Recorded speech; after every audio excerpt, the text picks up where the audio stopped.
Rosemée Lucotte, bonjour. Rosemée, vous êtes cofondatrice de Change Now et directrice des opérations. Est-ce que vous pouvez nous dire un mot de Change Now? C'est quoi? Alors Change Now, c'est une start-up créée il y a 4 ans pour accélérer la transition vers un monde durable. Et on organise notamment le sommet Change Now, qui en l'espace de 3 éditions est devenu le plus grand rassemblement mondial des innovations pour la planète. Et à côté de ça, on organise aussi aujourd'hui des activités à l'année pour accompagner les entreprises, les écoles, les institutions pour faire du changement à grande échelle. Et ça marche? Et ça bouge beaucoup, oui. L'innovation se fait dans le domaine environnemental du développement durable. Quel est votre apport? Quelle est votre mission? Quel est votre rôle? Donc nous, notre rôle, c'est d'accompagner tous ces porteurs d'innovation, ces porteurs de solutions. On voit dans le monde énormément de solutions qui émergent. En 2015-2016, quand l'idée nous a germé, on constatait que ces innovations émergeaient de manière assez isolée. Et l'idée, c'était vraiment de les rassembler, de structurer un écosystème autour de ces innovations. Et la première brique, c'était déjà de créer un événement pour que ces innovations puissent être mises en lumière, rassemblées en un lieu où elles pourront rencontrer massivement des investisseurs, des grands groupes, des politiques, des territoires qui vont les aider à passer à l'échelle.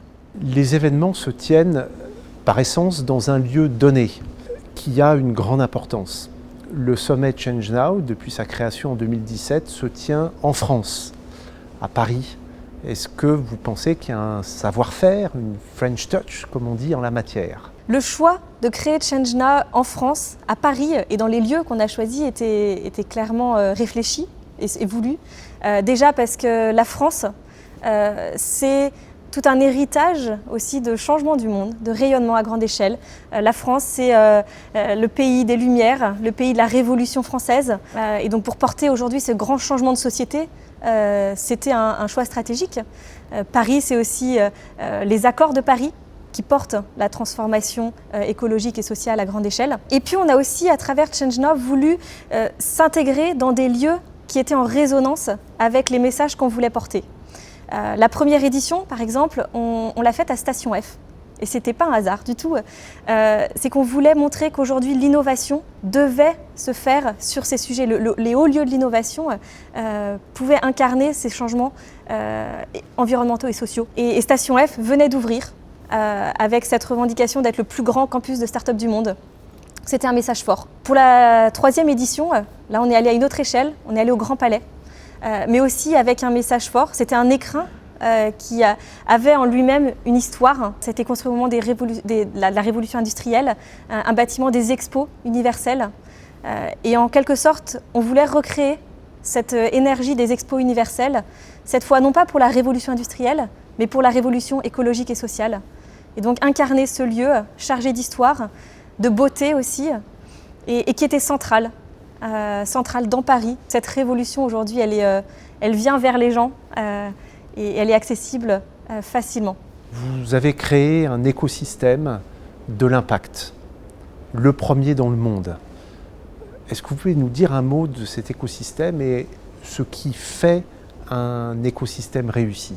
L'idée a émergé en fait en 2015, à une époque où on voyait émerger des solutions un peu partout dans le monde qui œuvraient pour construire un monde durable avec des modèles d'entreprise pérennes, des business models économiques viables et des ambitions aussi à grande échelle. Par exemple, on se rappelle de cette solution Ocean Cleanup qui était portée par un jeune de 15 ans, Boyan Slat, et qui avait pour projet de dépolluer les océans. Voilà, c'était la première fois où on voyait à grande échelle comme ça des ambitions pour changer le monde. Et ce qui se passe, c'est que ces solutions étaient encore assez isolées. Et on n'avait pas encore un tissu un écosystémique suffisamment dense pour les porter à grande échelle.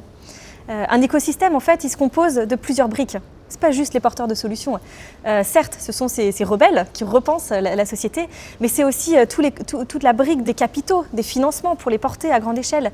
Et également, un 3e cercle qui est celui des talents, des compétences pour accompagner ces transformations. Et la force d'un écosystème, c'est les croisements, les intersections entre ces innovateurs, les capitaux et les compétences. Et l'événement, en fait, c'est l'intersection. C'est le point de rencontre. C'est le point de rencontre de ces différentes personnes. Pour voir l'événement comme en fait un avant-garde de la société qu'on va construire demain. Pour changer maintenant et pour changer demain.